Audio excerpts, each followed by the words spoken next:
You're listening to the 2025 Forecasts and Predictions Crucial Update series, a special run of episodes highlighting the biggest change in the housing market that we have seen since this podcast began back in 2019. For the full series, head to the podcast library and be sure you get all the latest updates on this new, evolving market and the new advantages for first-time home buyers. Let's go. Welcome back to part 2 of this 3-part series of the big change happening here in late August 2025. Let's keep it going. How to Buy a Home educates, protects, and connects first-time homebuyers to qualified vetted realtors in their area. Whether you're looking for DIY information or step-by-step guidance, How to Buy a Home is the #1 resource for first-time homebuyers. What has happened to my How to Buy a Homies? I'm still David Sidoni, and this is part 2. So if you didn't listen to part 1, you might be a little bit lost because I'm going to dive right in. It's a 3-part series going over the number, the data, the analysis, and the big change that's happening in 2025. And we're going to be looking at the predictions for what's coming. Now, in part 1, we covered home prices and mortgage interest rates. The topics we have left to discuss are 1, home sales, 2, inventory, of course, 3, affordability, and then finally, I'm going to wrap this whole thing up with a few new tips to help you take advantage of the changing 2025 market. Changes we haven't seen in decades. So let's get part 2 going, starting with sales. Now, the existing home sales, it's a number of homes that got sold. In 2019, we were at 5.3 million total for the whole year. 2020, we dropped to 5.16. 2021, we jumped back up again to 6.12. In 2022, we dropped to 5.03 million. And then in 23, only 4.09 million. And in 24, only 4.06. And for 2025, of course, we're not done yet. So there are estimates that have been out there. But as I'm recording this, these estimates haven't included the big change in interest rates that we've seen in just the last few days. The estimates were at 4.2 to 4.5%. So there is a change even before this shift in interest rates. We're talking 2 years of declines before this, and every day we're moving closer and closer to a more normal market, similar to those 5.3 million pre-pandemic 2019 numbers. I know I'm spitting a lot of information out to you, but we are interpreting the early data. That's what's interesting about what we're doing right now. This is the beginning of this shift, this change in the market.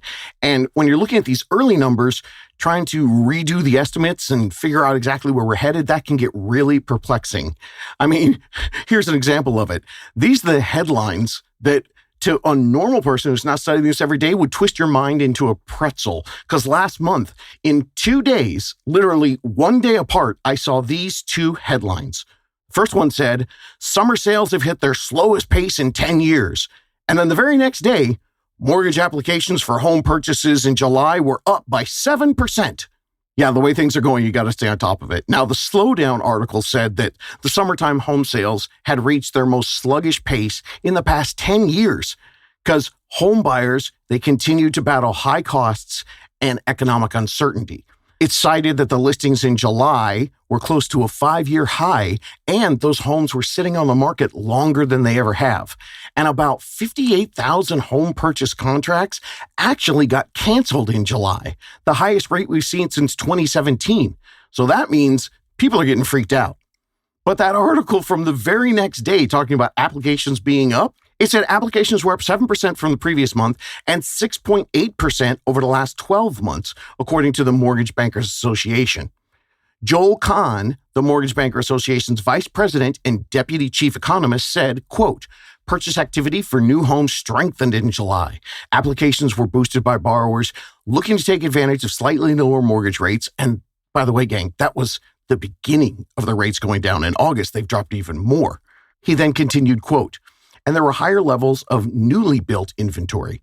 This likely also happened to improve affordability as many builders are still offering concessions to buyers, unquote. So no matter 1 day, we saw all the data change. So the sales in 2025, we barely passed 4 million total sales for the last couple of years. And a healthy market is between 5 and 6 million sales a year. But the change is happening and the data is pointing up closer to 5 than 4. And we expect more sales to come because interest rates on August 22nd hit that low, 6.52%. And buyers are seeing some opportunities here towards the end of the year. And since this shift is just beginning, if you take advantage of this, you can beat the bum rush of a bazillion other buyers. One factor improving sales is the new construction home numbers. And different regions definitely have different things happening with new construction. We're seeing those incentives. They're not just price incentives, those are also mortgage interest rate buy downs. They're looking to increase their sales. Now, the new home sector, it's been an unexpected first-time homebuyer opportunity in 2025. If you want the details and tips on how to shop for a new home as a first-time homebuyer, everything you need to know is right there in episode 279, but we'll get more into the new builders later. The next housing topic that's shifting, and this is the big one, home inventory. It's real simple. Home inventory numbers, that controls everything. It's the housing market all-powerful mega god. Inventory is Superman, Harry Potter, and Zeus all rolled into one. Inventory is Beyonce. And for the first time in ages, we're hearing about areas of the country with too much home inventory. Homies, this is new. This is change. This is monumental. For years on this podcast, I have been ranting about one thing. Yeah, one thing and one thing only. I've been telling you that one thing and one thing only has been the leading determining factor as to why we've seen home prices in this 17-year run going up. Consistently up since 2013. It's only one thing. Say it with me now, homies. Low inventory. But right now we're seeing rising inventory that in some areas is slowing the rise in prices. And that's awesome for you. But there's something even more exciting. Something first-time homebuyers haven't seen in a long, long time. Choice. And then we've got interest rates dropping as well. So what we're going to do is we're going to better prepare you to see how long this new surplus might last. We're going to go over the history of the inventory shortage. Low inventory, it's been my mantra since 2019. I mean, I say it so much, JT made that sound effect. JT, dude, drop the metal one. I love that one. That's rad. The basic lack of supply for a normal demand, it has completely altered the usual up and down of the home prices that we see. It's changed for the last 17 years. Usually, home prices have a neutral rise and fall, like up and down every 4 or 5 years or so. But that all changed with the great real estate crash of 2008 and the subsequent global recession that followed. We crashed in 2008 and new construction plummeted by 50 to 70, 75% sometimes. As a country, we need at least 1 million single-family homes built each year. That's to keep up with the population and demand. We usually like 1.2 or 1.3, but we need at least 1 million. And in 2008 from 2012, we averaged just 500,000 homes built per year. So in 2012, there we are. We're sitting there 2.5 million homes behind what we need for just a normal market. And we've been playing catch up ever since. For the past 17 years, we're behind. And at this time, we were in a position where we needed to build a surplus, more than 1 million homes per year. But instead, it's been a slog just trying to reach that million a year point. It looks like this year finally could be the time when we're going to reach 1 million new homes built. Normal levels for a balanced market. But gang, it's been 17 years. We're still way behind. Current estimates say about 4 to 5 million homes short of what we need. This lack of inventory affects everything, and I've been reading things that blow my mind. There are some experts believe that we are in a 30-year structural shift towards permanently higher home prices due to this chronic underbuilding. Now that is staggering to think about. When you break it down, when you look at the actual data, it's just basic economics. It's supply and demand. But for the last 5 years, heck, for the last 15 years, if you read the news or you listen to public opinion, nobody believed that this is possible. And the buyers sure didn't want to believe that this was happening. You might have heard many people predicting over the last 10, 15 years that there was another crash coming. Because, I mean, how the hell could home prices just keep going up and up and up? Well, I'll tell you how. In fact, I've told you how. Data, and the one big piece of data, say it with me now, low inventory. I've been saying it on this podcast for the last 6 years. Nothing beats low inventory, including all of this stuff that has happened over the last 17 years that hasn't affected anything because of the low inventory. Check out this list of major economic moments we've had over 17 years that didn't drop the prices because we had this low inventory. We've had giant swings in mortgage interest rates. We had a housing affordability crisis, government administration changes both ways. We've had crazy inflation, stock market drops, wage stagnation. We've had a squeeze on the middle class, massive political polarization and unrest. We've seen several different wars, natural disasters, and the price of home insurance skyrocketing. Oh, and yes, don't forget the freaking global pandemic. Low inventory kept prices going up through all of that. And I hear people say, David, man, this just defies logic though. Okay, but when I look at the data, the math is pretty logical to me. The experts think that we still have another 15 years to go at this pace. But let's talk about where we are right now. Right now, we're in a moment of change, so there's a glimmer of opportunity for you. Now, this recent shift in inventory has three really interesting factors. One, the inventory is increasing, but keep in mind, it's increasing from rock bottom, so it's not the cure-all relief that first-time homebuyers want it to be. Number two, mortgage interest rates are moving down, and that's going to unlock a huge new number of homes that are going to come onto the market, which is going to change the inventory. All those people coming in, they're what we call the locked-in sellers that are finally ready to put their homes up for sale. And then number three, the most important thing happening here in 2025 is the choice. This is the new killer advantage that first-time homebuyers have in this shift. Let's take a look at some of these numbers. These are the listings on the market, the number of homes for sale in July for the past few years. In 2019, we had 1.24 million homes for sale. In 2020, we had 823,000. In 2021, we dropped to only 547 homes for sale that July. That was the lowest number since the Great Depression. In 22, we started to move up to 697. In 23, we stalled again to only 647,000 homes for sale. In 2024, 864,000 homes for sale. And right now in 2025, we're looking at 1.1 million listings on the market. This is why you're hearing about an increase in inventory.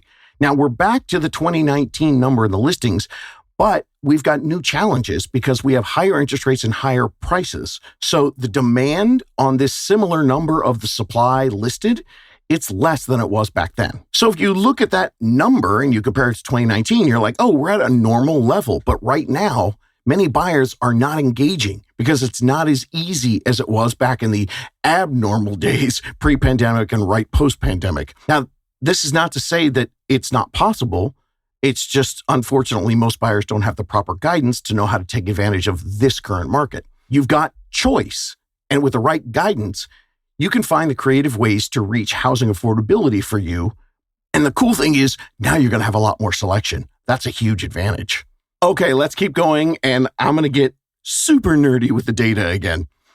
Housing is a multivariable equation. So trying to predict what's going to happen by just looking at one stat, even if it's low inventory, it's not going to get you the complete picture. You got to look at inventory, rates, buyer demand, home prices, and a few other factors. But you got to combine them all to see what the makeup of the housing market is and where we might be going.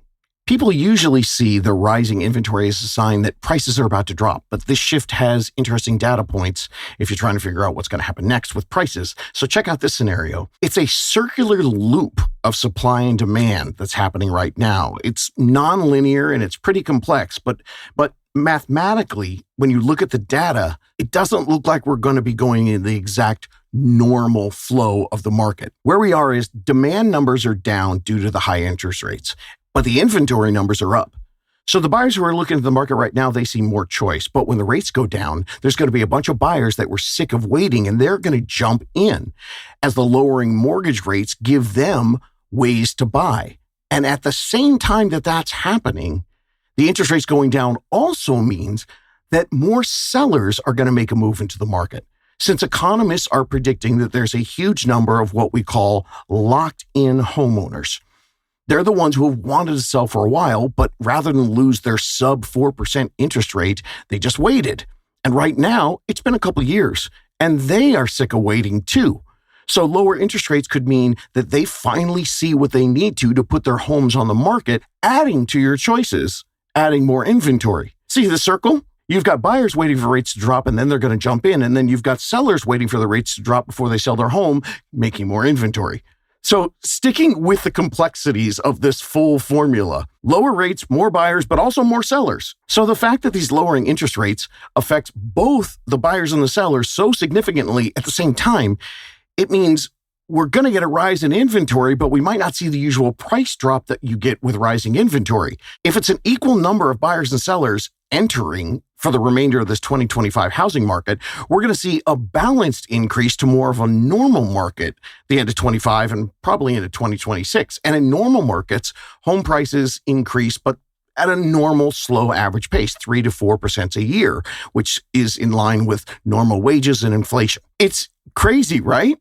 I mean, there's nothing normal about this market, even though if you just look at individual stats, it might look like, hey, we're returning to normal. Here's another inventory stat to add to the formula, and this will help you see more of that full picture as well as some benefits for you as a first-time home buyer. This stat's called the absorption rate, and it's calculated in months supply. People in the real estate industry love to say month supply and use this stat all the time. I am personally not a fan of how it's presented. I don't know, as my son would say, low-key, I fear this stat is confusing and people legit don't get it.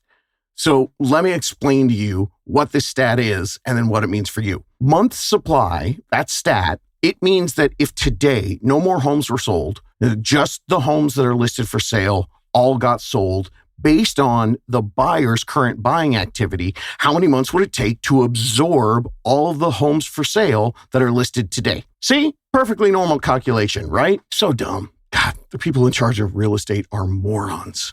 Okay, let's take a look at this stat, though. Using month supply, that all the realtors love to talk about, there's a borderline that they use. 6% is the cutoff point. Above 6% means we're in a buyer's market, and below 6% means that we're in a seller's market. Here's the history. These are the numbers based on June every year. In 2019, we were at 4.4 months.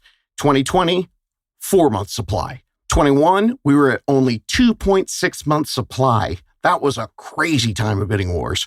2022, it continued, only 3 months supply. 23, we were at 3.1 months supply. 24, we were at 4.1 months supply. And in 2025, we're at 4.7 months supply. Think about that. We were at 4.4 back in 2019, a normal market. And today we're at 4.7. That is a big change. And again, though, we're going to keep everything in mind because when you look at the actual number of homes that are listed to make up that 4.7 months absorption rate, we're still roughly 20% below that pre-pandemic level in 2019. And any small tick in affordability and that supply is going to get gobbled up. So what we're looking for is praying that those locked-in sellers decide to sell. So we are seeing change, and it looks like huge change compared to last year, but in reality, it's just a change moving into what hopefully is more of a normal market. But it is a change that has some really cool buyer advantages for you. Now, here's some more data. In July 2024, there were only 9 of the largest U.S. metro markets that had active inventory that was bigger than it was in 2019. But in July 2025, it's gone from 9 markets to 20, led by Austin, Texas, which is up 64% in their home inventory based on where they were in 2019. Memphis is up 49%, Denver's up 48%, Orlando's up 45%, San Antonio's 44%, Tampa's 43%, and Tucson's up 39%. And if we're looking at the states, Florida and Texas, they're both at 9-year highs in housing inventory. And in fact, in Florida, we've seen prices drop 4% on average throughout the state. The stat of inventory is so important, and their headlines are making things seem like it's incredible. But like, look at this last headline. New listings grew 276% last week, but it's not enough.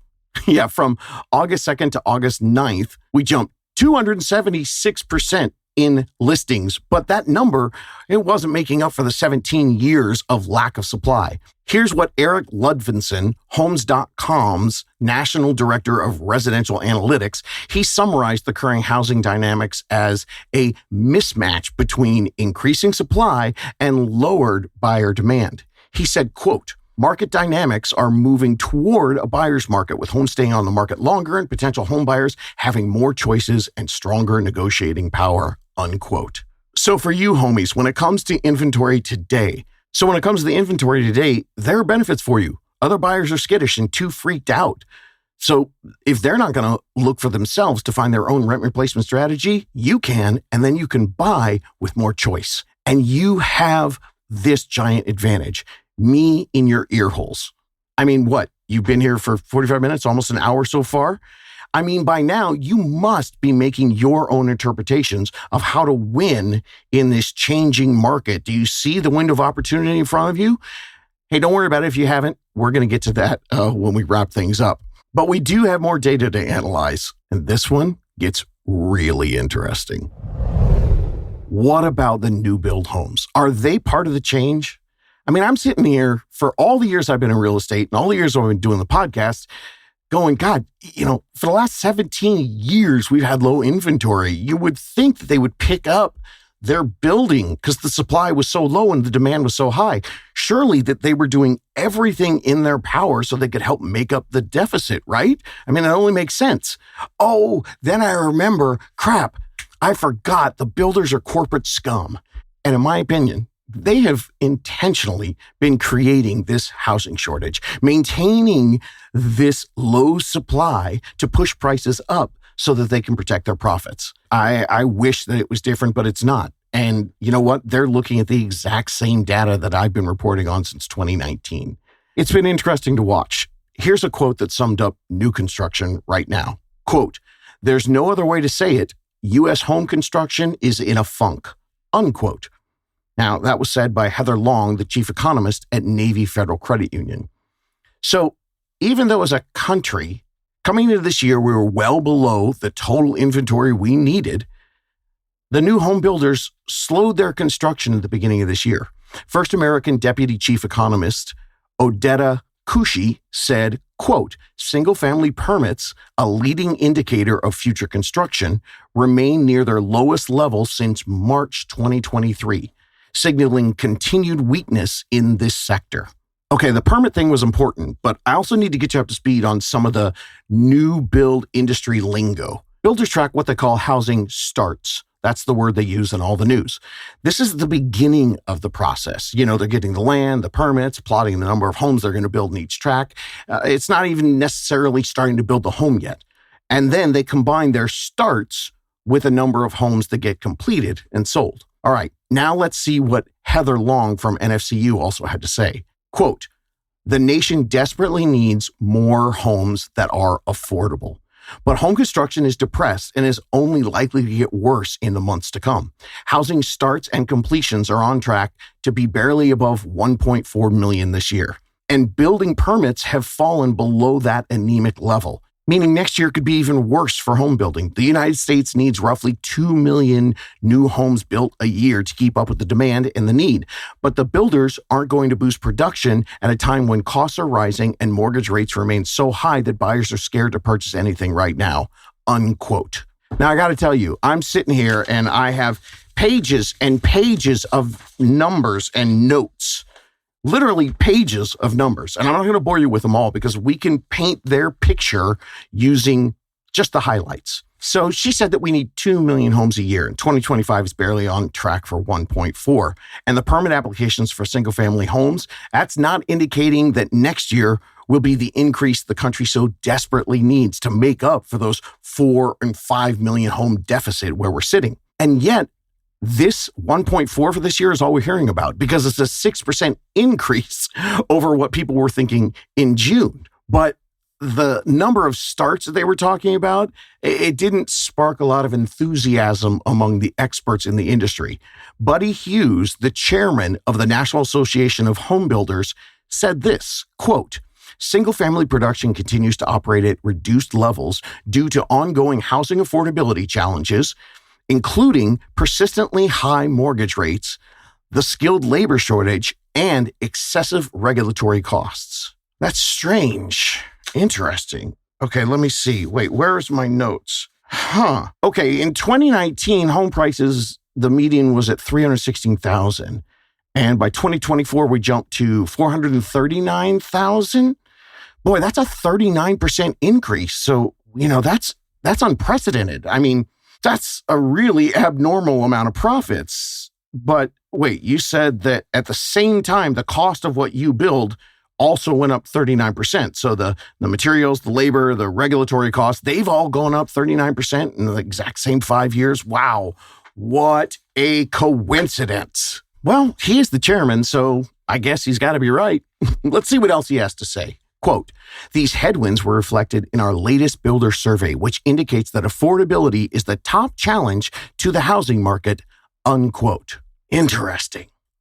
Excuse me, Mr. Chairman, may I have the floor to float another theory? Homies, I'm going to rant again. I'm going to try to keep this one as close to G-rated as possible. Mr. Chairman, excuse me, is this on? Can I have the floor? Okay. Yeah, hi. Yeah, thanks very much.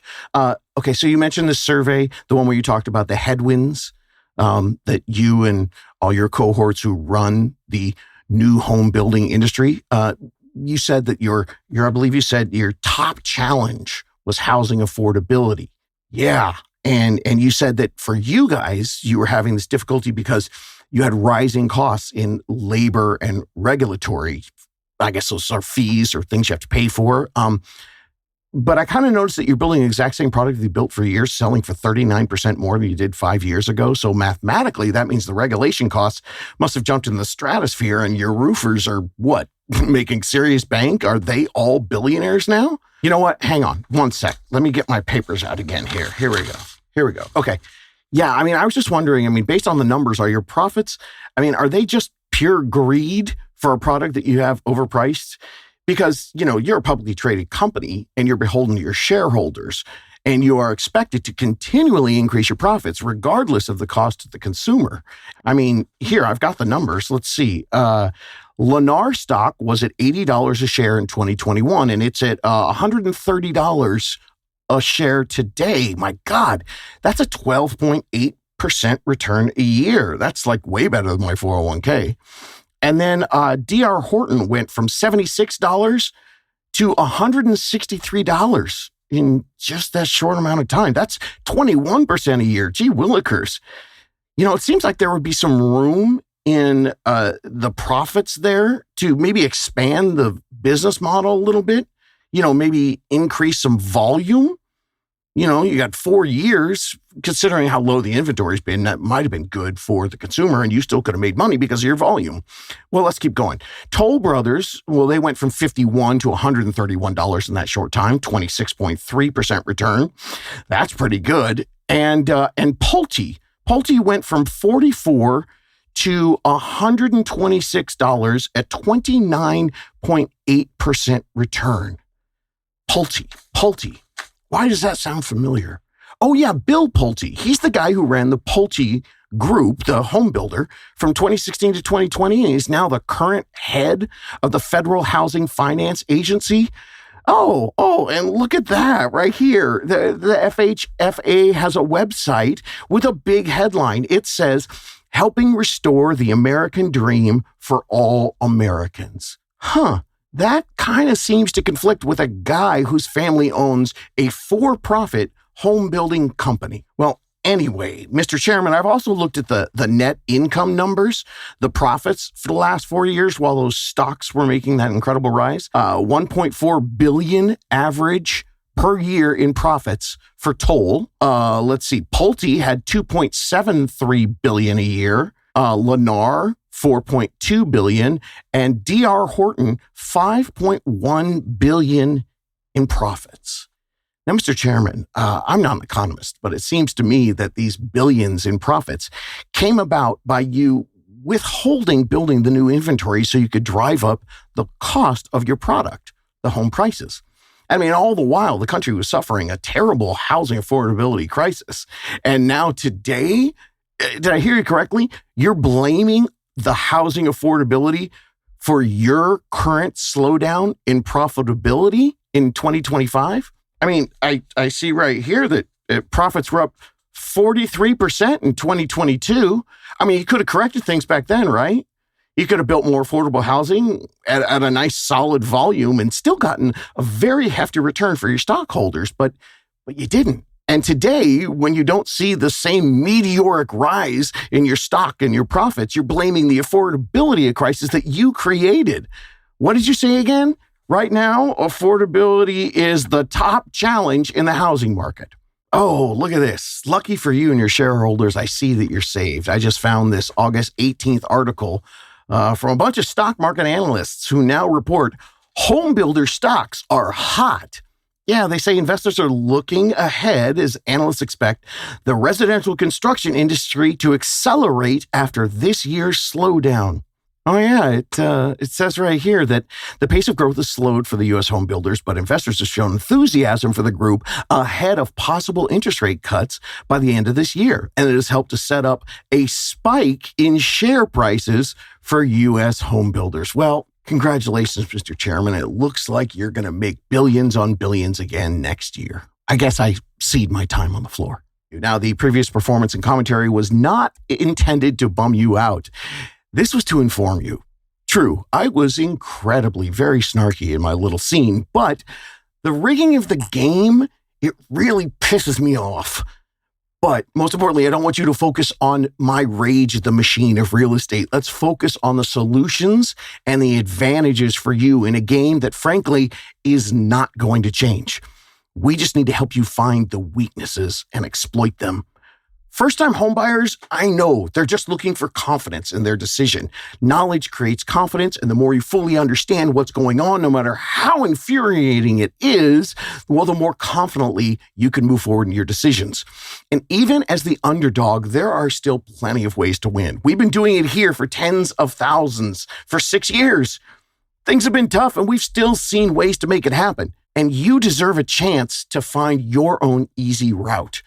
You deserve the American dream. You deserve an advocate working for you so you can make this happen. And I'm here to help illuminate the path for everybody from the middle class to the little guys. And I need a big ass flashlight to show you the path because make no mistake, they have kept you all in the dark. You're facing a corrupt real estate industry, one where the builders are corporate gluttonous profit mongers, putting their profits for their shareholders well above serving their actual consumers and their clients, and using the government to help them while they do it. And of course, you're also facing an industry where most of the realtors that are supposed to help you actually ignore you until, oh, holy shit, now they need you to make a profit. So don't get pissed, get knowledgeable, and get proactive. If you know the game is rigged and you know who is manipulating the market, and you know who you need to hire to beat it, then you can find the first-time homebuyer advantages that are out there and you can win this game. Use this information to quell your fears and manipulate things for you. Now, when it comes to the home inventory, I got to tell you, gang, there is no perfect inventory situation. Every market has its pros and cons, no matter how it happened and who's manipulating it. Every challenge has a benefit. Right now, finding affordability takes a solid team to help you create your own solution. Rates, well, they seem to be dropping right now. And for now, the inventory is up at the same time. So first-time homebuyers get the advantage of more choice, a more affordable selection. So your stepping stone starter home, it can be more of a home that you really love. It's not perfect right now, but it never is. But we're seeing more advantages that we haven't seen in the last 17 years. And this goes on top of the math that I've been dropping on the mic since 2019, that no matter what's going on in the market, good or bad, that rents have gone up so much that anyone renting for the average market rent in your area is always mathematically, financially going to benefit more by changing their mindset, finding a rent replacement strategy, and not letting whatever the market challenges are to buying a home keep you from getting stuck and not getting the most out of your rent money. Listen to episode 355, Real Answers Part 4, another series that I did. Should I rent or buy in 2025? That's got all the math that breaks that down for you. So gang, if you're looking for the perfect timing situation for some super discount deal, that unfortunately is mathematically short-sighted. I'd like you to work the information, get the knowledge, find the most benefits in this current market and then create your strategy to build your own real wealth. And here's where it gets really interesting, because where you are could change your entire strategy. The biggest shift that we've seen is that instead of an entire country shifting in where the inventory is, low, neutral, or high, we now see a different coverage depending on where you are. We've seen low for a long time, but we haven't seen neutral in a while. But neutral, as far as inventory, that is the largest percentage of the United States right now at the end of August in 2025. That is a huge shift. Inventory's been low forever. Competition, bidding wars. But now, coast to coast, we're seeing a balanced normal market in several metro and suburban areas. There are still areas where there is a strong seller's market, like New England and parts of the Midwest. That's extremely low inventory there. Specifically in some of the metro areas of the Midwest, like Minneapolis and Chicago, and pretty much all in New England. These areas have the benefit of more of a chance of increased pricing if you're looking to buy, because equity building is going to happen because the inventory is low. So if you move quickly into owning the recent drop in the interest rates, combined with that low inventory, that's going to pump the prices up. And once you get in there, if and when interest rates drop down to 6%, you could refinance, which of course means you'll have the benefit of buying that home at a cheaper price. So that part of the country is a really high seller's market. We also have something just above neutral in what we would call a normal seller's market, where the inventory is low, but not crazy low. That's a lot of parts of the West Coast, some parts of the central and southern East Coast, as well as different areas of the Midwest. And then there's a few states that fall in that category too, like Utah, Idaho, and New Mexico. They're not neutral yet. They're still low on inventory, but not crazy low.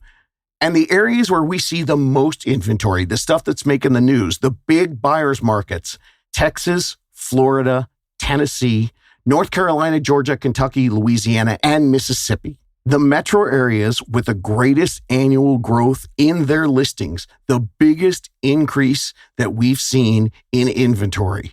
In July, Raleigh, North Carolina saw 54.5% increase, followed by Las Vegas at 43.1%. Miami at 40.1%, Atlanta at 36.7% increase, and Louisville at 36.5%. Now, I've never seen anything like this. Inventory growing at these high numbers, but it's still not enough. And in some region, the buyers, they're not budging. And in other regions, the buyers are coming out and we're getting competition and bidding wars. So it's real tough to know where we're going, but let me tell you what the economists say. Most analysts agree the housing inventory is slowly going to expand in 25 and 26. Realtor.com has a forecast for active listings to rise 11 to 12% for 2025. Zillow, they also expect inventory to continue recovering towards pre-pandemic norms, estimating that the current 20% deficit versus 2019, it might shrink by quite a bit in 2025. And they see two forces driving more inventory. One, frightened buyers still huddle on the sidelines, unaware of the change that you now know about. So there are fewer sales happening, allowing unsold homes to accumulate on the market for longer periods of time. And two, that locked-in effect. It is not unlocked yet. It's still frozen. And many existing owners, they're stuck in place, clinging to their low interest rates, even though they're sitting on a pile of equity. So as a result, for first-time home buyers, the pool of what we call, quote, move-up buyers, that's shrunk. The move-up buyers are the homeowners who sell their starter homes to move up into a bigger home. And of course, that's the inventory that first-time home buyers like to buy. But thanks to the lock-in, the first-time home buyer inventory of that starter home, it's been incredibly scarce. But there is that change happening, and you're finding about it way before anybody else does. Some say that the market is going to remain far from a buyer's market, especially for those starter homes. The supply of affordable homes is still critically short. And Lawrence Yoon, who we call Uncle Larry, he's the economist from the National Association of Realtors, he said, quote, more supply is needed to increase the share of first-time home buyers in the coming years, unquote. And I also read another report that said this: inventories are simply too tight to expect outright price drops, even with the high rates. The shortage of homes is propping up the values. So, interesting. So that guy's either looking at the exact same data that I look at, or he is a How to Buy a Home listener. What's up, homie? Another analyst said that inventory is expected to slowly accumulate, which of course is a welcome trend for you guys, but the supply is likely going to stay below the demand for the foreseeable future. And he cites, another one who lists what I said, chronic underbuilding for that happening in that particular way. So if you are in an area where your inventory is up at this moment of change in 2025, choice is your advantage, but we're hearing maybe that's just your advantage for now. As one analyst put it, housing cycles don't last forever. And another economist said that the 2020s might well belong to the first-time home buyers who sat out the insanity of the beginning of this decade and are waiting for their moment to come. And let me end this section on home inventory with this important piece. During the last election, we heard a lot from both sides on the housing affordability crisis and the need for more affordable and starter home inventory. Now, I said this back then during the election, and I'm going to remind you right now.